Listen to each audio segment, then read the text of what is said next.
विद्यार्थियों, हम पढ़ रहे थे आपकी पाठ्य पुस्तक रुचिरा प्रथमो भागः का षष्ठः पाठ यानी छठा पाठ, जिसका शीर्षक है समुद्र तटः। और इसमें हमने 3 भागों का अध्ययन कर लिया था, जिसमें हमने अध्ययन कर लिया था पहले भाग में सामान्य परिचय, जिसमें हमने जान लिया था क्या कि इस पाठ में हम तृतीय और चतुर्थी विभक्ति का अध्ययन करने वाले हैं। दूसरे भाग में हमने जाना कि समुद्र का किनारा बहुत ही मनोरम होता है, जहाँ पर लोग क्या करते हैं, खेलते हैं, अर्थात जल क्रीड़ा करते हैं, और साथ ही जो बच्चे होते हैं वो बालूका रेत से घरौंदे का निर्माण करते हैं। इससे अगले भाग में अर्थात भाग संख्या 3 में हमने जाना कि भारत के प्रमुख तट जो कि अपने अपने विशेषताओं को लेकर प्रसिद्ध हैं, ऐसा हमने पढ़ लिया था।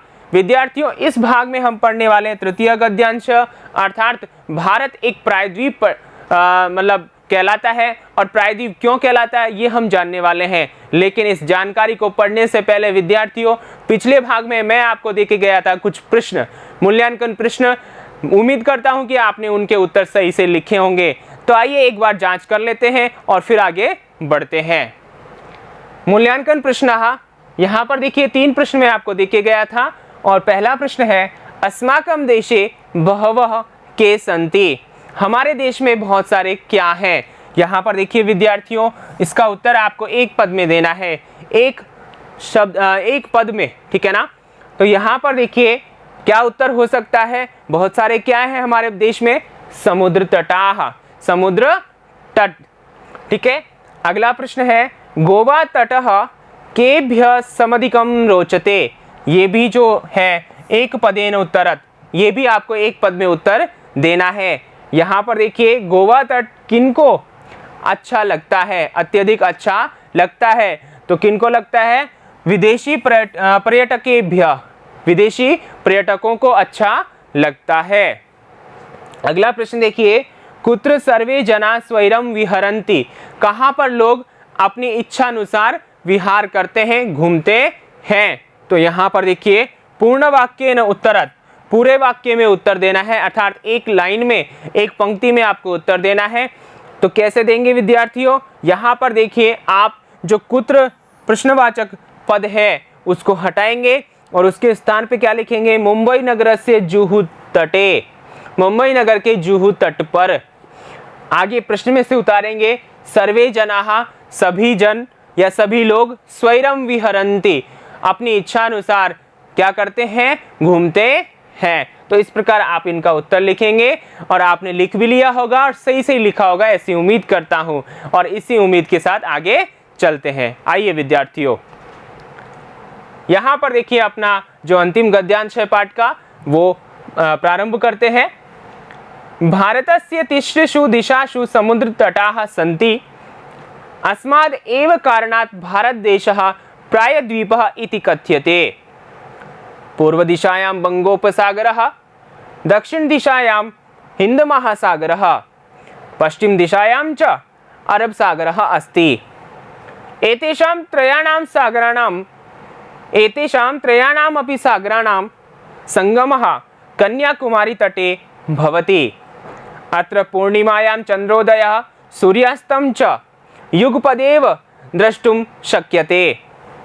यहाँ पर देखिए विद्यार्थियों ये गद्यांश है, और इस गद्यांश को सरल रूप में समझने के लिए आइए जानते हैं कठिन शब्दार्थों को। तिसृषु दिशासु अर्थात तीनों दिशाओं में, ठीक है ना। तिसृषु का मतलब तीनों, दिशासु यानी दिशाओं में। एव ही प्रायद्वीपः, तीन तरफ जल से घिरा भूभाग, अर्थात प्रायद्वीप किसे कहेंगे विद्यार्थियों, जो भूभाग होता है, ठीक है ना, उसकी 4 दिशाएं होती हैं, तो वो 3 दिशाओं से कैसा होना चाहिए, जल से घिरा हुआ होना चाहिए, ठीक है ना, उसके 3 दिशाओं में जल ही जल होना चाहिए, ठीक है। तो ऐसा जो भूभाग होगा वो क्या कहलाएगा, प्रायद्वीप, और हमारा भारत भी एक प्रायद्वीप है। पूर्व दिशायाम, पूर्व दिशा में, दक्षिण दिशायाम, दक्षिण दिशा में, पश्चिम दिशायाम, पश्चिम दिशा में, संगमः मिलन, ठीक है, युगपदेव एक ही साथ, अर्थात यहाँ देखिए युगपद धन एव, ये संधि विच्छेद करते हैं तो हम पाते हैं कि युगपद का मतलब होता है साथ या जोड़ा, ठीक है, और एव यानी ही, यानी साथ ही या एक साथ ही। द्रष्टुम शक्यते देखा जा सकता है। ठीक है, आइए विद्यार्थियों अर्थ जानते हैं। यहां पर देखिए, भारतस्य तिसृषु दिशासु, भारत की तीनों दिशाओं में। अब तीन दिशाएं कौन कौन सी, तो ये भी जान लेते हैं विद्यार्थियों। यहां पर देखिए भारत का नक्शा है आपके सामने, और ये जो दिशा है आपकी, ये कौन सी है, पूर्व दिशा। ठीक है, और इधर वाली कौन सी दिशा है आपकी, पश्चिम दिशा। ठीक है, और जो ऊपर वाली दिशा है वो आपकी उत्तर दिशा है, और जो नीचे वाली दिशा है वो कौन सी है विद्यार्थियों, दक्षिण दिशा। ठीक है ना, ये चार दिशाएं आपकी हैं, लेकिन ये क्या कह रहा है, तिसृषु दिशासु, तीन दिशाओं में। ठीक है ना, समुद्र तटाः सन्ति, समुद्र तट हैं। क्या है विद्यार्थियों, समुद्र के किनारे हैं। कहाँ, तीन दिशाओं में। तो तीन दिशाएं कौन कौन सी है, यहाँ पर देखिए, एक तो ये पूर्व दिशा है, एक ये दक्षिण दिशा है, और एक ये पश्चिम दिशा है। इन तीन दिशाओं में क्या है, जल ही जल है। ठीक है, आगे देखिए, अस्मात् एव कारणात्, इसी कारण से, यानी कि तीनों दिशाओं में जल होने के कारण से, भारत देश जो है, प्रायद्वीपः, प्रायद्वीप इति कथ्यते, प्रायद्वीप ऐसा कहा जाता है। अर्थात भारत को प्रायद्वीप इसलिए कहा जाता है क्योंकि यह जो है भारत देश, वो तीनों दिशाओं में जल से घिरा हुआ है।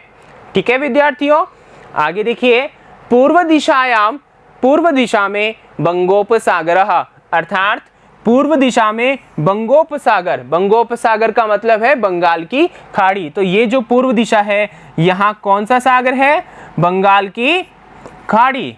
ठीक है विद्यार्थियों, यहाँ पर कौन सी खाड़ी है, बंगाल की खाड़ी, जिसे बंगाल का सागर भी कहते हैं। अब आगे देखिए, दक्षिण दिशा में हिंद महासागरः, यहाँ दक्षिण दिशा है, तो यहाँ कौन सा सागर है, यहाँ है हिंद महासागरः। ठीक है, तो यहाँ पर देखिए, एक जो है यहाँ पर पूर्व दिशा, उसमें बंगाल की खाड़ी है, दूसरी दिशा अपने पास में दक्षिण दिशा है, उसमें हिंद महासागर है। ठीक है, अब आगे देखिए, पश्चिम दिशायाम च, और पश्चिम दिशा में, च यानी और, पश्चिम दिशायाम यानी पश्चिम दिशा में, यहाँ पर अरब सागर अस्ति, यानी कि इधर जो है क्या है, अरब सागर है। ठीक है, अरब सागर यानी अरब सागर है। ठीक है, अब यहाँ पर देखिए, ये जो बात कही थी कि तीनों दिशाओं में समुद्र तट है, तो पूर्व दिशा में बंगाल की खाड़ी, दक्षिण दिशा में हिंद महासागर, और पश्चिम दिशा में अरब महासागर, ये तीनों दिशाओं में होने के कारण भारत को क्या कहा जाता है, प्रायद्वीप कहा जाता है।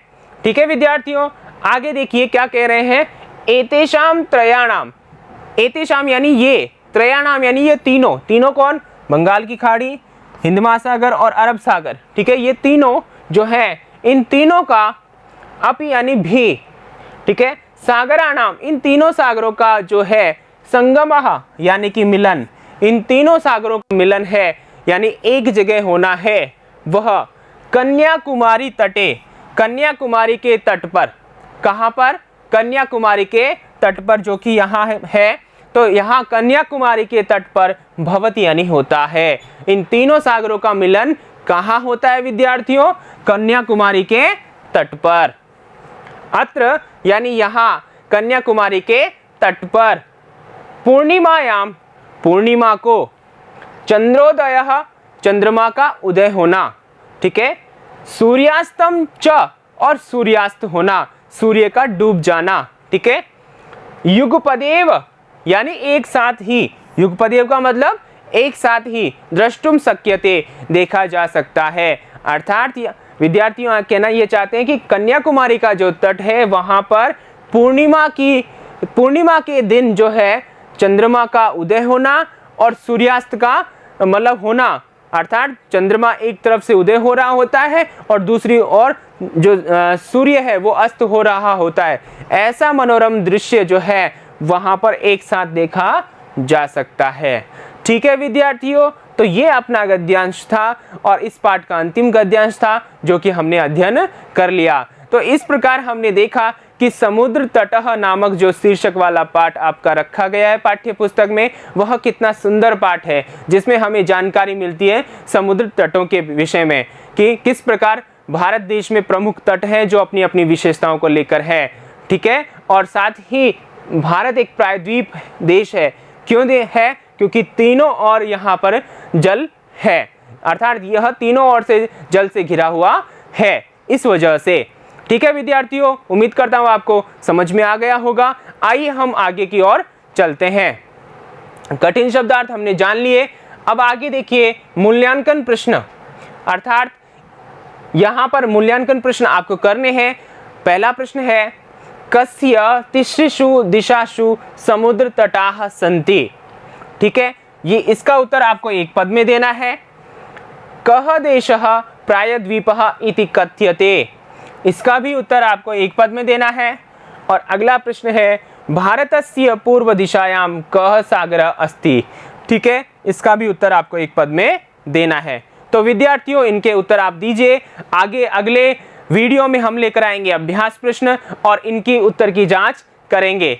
तब तक के लिए नमस्कारः, धन्यवादः।